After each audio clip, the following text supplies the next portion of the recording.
I was a technical director at NBC in the local news division. I was working on a show called Live at 5. I had entered show business with a very kind of blue-collar, humble mindset of, well, get your foot in the door. The only door I could get through was on the technical side, so I wanted to be a director the whole time, but now I am toiling in this technical role, hoping to get in a position where you could direct a television show. So I had been doing that in the studio that was literally across the hall from where the Letterman studio was.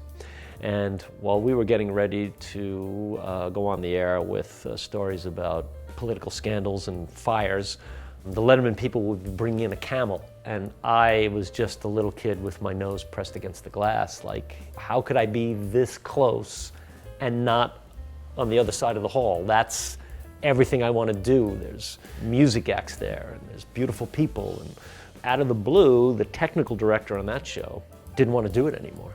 I went for a walk with this technical director named Peter Basil, who's a great guy. He said, I'm thinking of stepping away. Do you want me to put your name in there? It's one of those moments where you're just trying to play it cool, like, oh, sure. But in here, it was just everything I wanted to be a part of, like, get me across the hall. And it worked out. He did put my name in with Hal Gurney, the director. I did that particular job function for 5 years. I was technical director for 5 years. And now the show's moving to CBS, and who gets to go and who gets left behind. It was not a given that we were all going to go work on the new show, but I was fortunate enough to be asked to come along, which was a pivotal moment in my career. I had 13 years of seniority at NBC. I was in the labor pool there, and I was protected by a union job, and I was going to give all that up to go work for another network where I'd be starting at the bottom of the seniority list with no guarantee of continued employment if the show failed, which, by the way, a lot of people don't really remember, but there was no guarantee Dave was going to succeed. It was a big, ballsy move to go from 12:30 to 11:30 to a network that didn't have an 11:30 franchise. I couldn't imagine, after waiting that long to be involved in the show, saying, no, I'm not going to follow it. It was in my veins. There was no not going.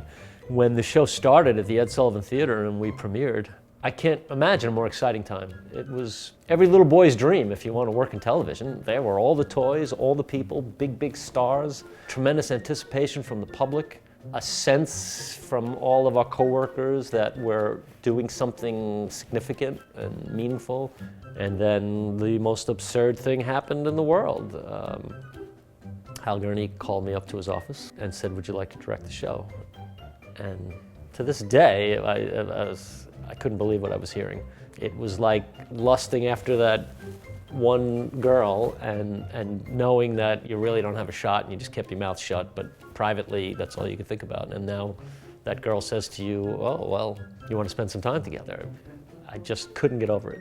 I was so surprised and so excited about the possibilities. And that was a 3-week contract, because there was concerns that this technician really might not be up to the job. Looking back on it, those were well-founded concerns. It was a 3-week tryout. By some strange circumstance, it morphed into 20 years. What I noticed right away about Dave was that he was working harder than anybody else. There was Dave the performer, but the guy who was producing and owning and running the show and writing the show was working at a level, and he had a work ethic and a dedication that really spoke to me. It didn't feel like anybody involved there was half in, starting with Dave. Everybody was all in, and that spoke to me. It's like I wanted to be completely immersed in something that was going to be seen by a lot of people and had a following and a good chance for success. And Dave's lead inspired all of us who were there. I was invested in all that stuff. I had a personal stake in everything I was doing on a daily basis, because it was this writer's piece, and it was this producer's guest. It was this bit that Dave likes to do, and you know how that can go wrong, and you wanted to get it right. So everything was deeply personal. You develop these insane bonds with people. You're seeing them more than anybody else in your life. I loved all these people. They were super smart and absurd and they had wicked senses of humor, and they would challenge you, and most of the time in the best way possible. You thought you had a good idea, or you thought you had some snappy observation about something, and there'd always be somebody there to either top you or send you off in another direction. And to go into an environment every day with that kind of stimulation was intoxicating, because you really were alive. Hopefully I elevated ideas to something better than maybe people anticipated. And probably more importantly than anything, I was part of a spirit of collaboration and a spirit of satisfaction, so that everybody could say, well, that came out okay, that was a good time, that worked. If I could nurture somebody's idea and support it, then I feel like that I made a contribution. This is within me. This type of work is really all I ever wanted to do. Starting back in high school, it's never left me. It's only increased my appetite. I didn't care about what time it was. I didn't care about how much money I was making. I didn't care about what time lunch was. I was so appreciative and excited about what I was involved in and what I was doing that external influences had no place. I was just tunnel vision about being in the environment and liking the people I was with. If you walk into a television studio on a bright day in July, it's a prison. There's no windows. The air is dusty and it's got sound deadening, and you're like, who would volunteer to do this?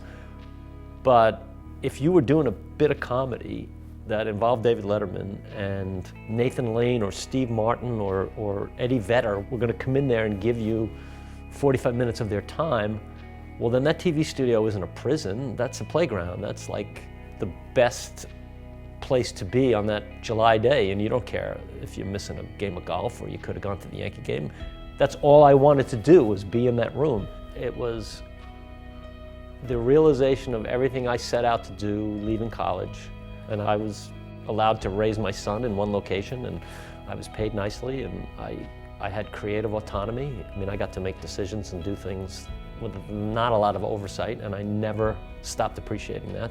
And I'm immensely proud of what I was part of, and I'm accepting that I'm going to be connected with it forever. Maybe part of your grief reaction is you try to distance yourself from it a little bit, like, well, that happened. But lately I realized, no, that's just not going to wash away. That's something that will be a part of me, and I'm embracing that on another level. I worked on a big-ass broadcast with a really dynamic group of people and a guy who will be in the history books. People will know that name for generations, and I got to work there. It was a blast. It was the best possible set of circumstances you could hope for. All right, turn these things off now. That's all I get. Jesus. I'll see you in every lovely summer day, in everything that's bright and gay. I'll always think of you that way. I'll find you in the morning sun, and when the night is through, I'll be looking at the moon, but I'll be seeing